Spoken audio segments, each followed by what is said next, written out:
Hello mga bakawaners! Sa araw na ito ay espesyal ang ihandog namin sa inyo. Dahil ngayon ang araw ng mapatay ay maghahanap tayo ng isang bahay na kinatatakutan dito.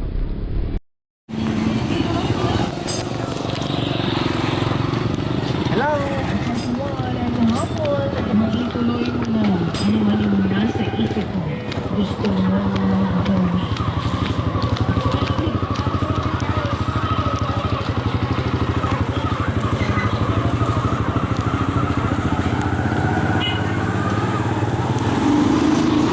Hello ate!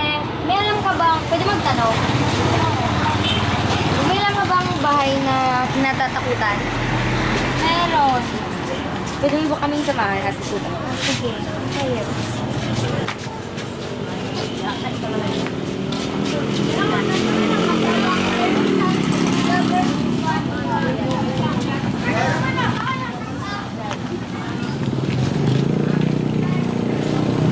Malayo pa ba ate?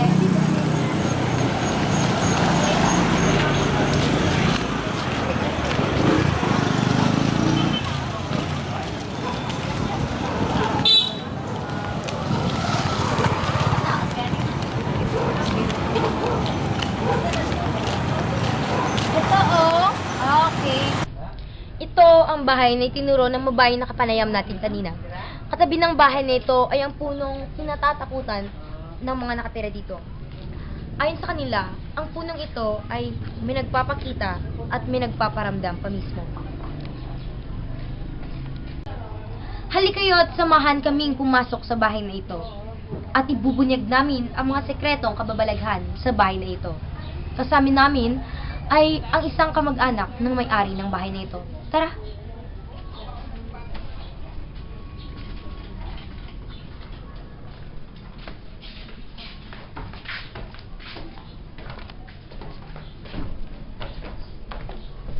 Oh, it's so dark.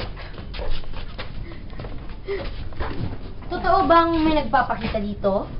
Sabi nila, pero ako mismo hindi pa ako nakakita.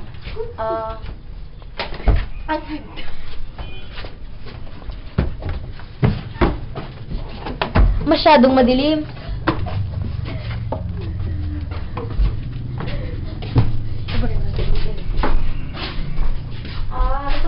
Ito ba yung kwartong may nagpapakita? Hindi. Okay. Doon sa kabala.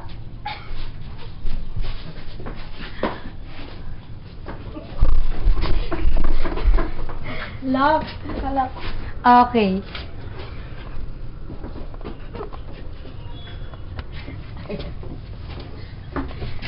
Saan pala yung kwartong may nagpapakita? Doon.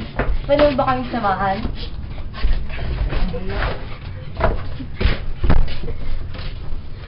Okay. Pwede ba kami pumasok? Hindi. Okay. Sabi ng kamag-anak ng may-ari dito, ito yung kwartong may nagpapakita pero bawal daw pumasok dahil baka may nakikita tayo. Nakapanayam namin kanina ang caretaker sa bahay. Ika niya, alas 5:30 pa lamang na ang araw ay palubog, ay nagsisimula na ang pagpaparamdam ng babae.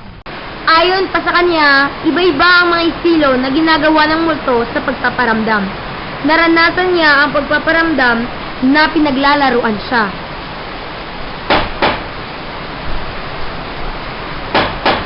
Madami pa ba yan?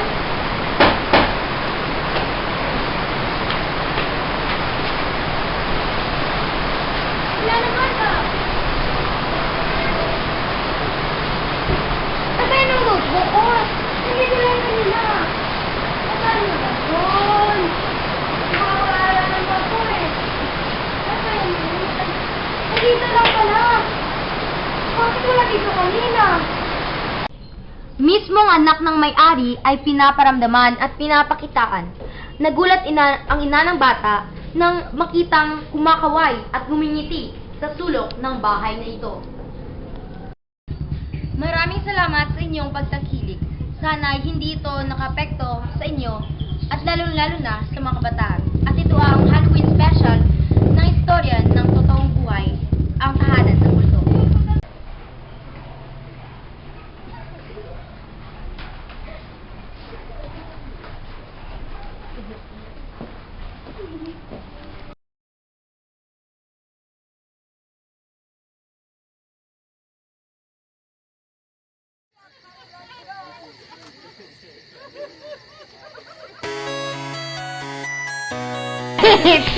Taga mo, gano'n ka record sana.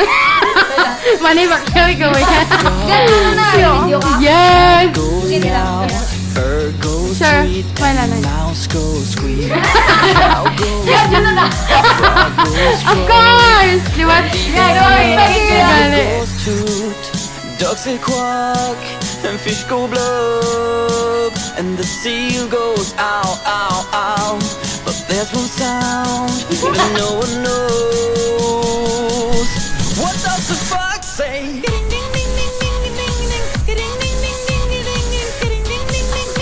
Sige na. What does the fox say?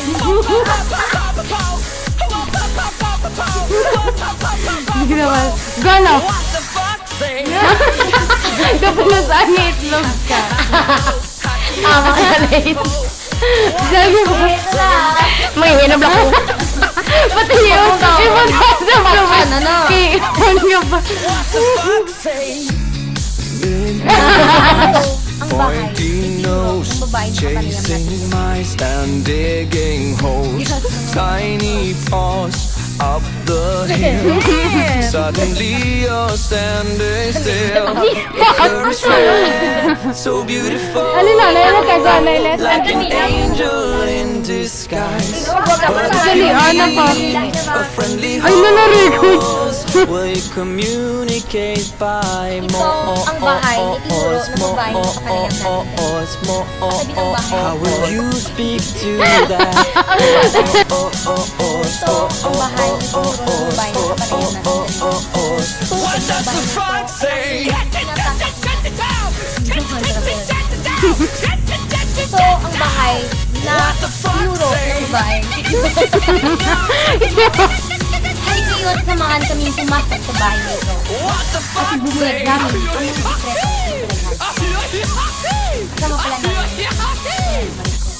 What the frog Nag-iiwas say? naman kami pumasok sa bahay nito. At bumulag namin ang mga sekreto ng pinaghan sa bahay nito. What does the frog say? The secret Mismo anak ng may-ari ay pinaparamdaman at pinapakitaan.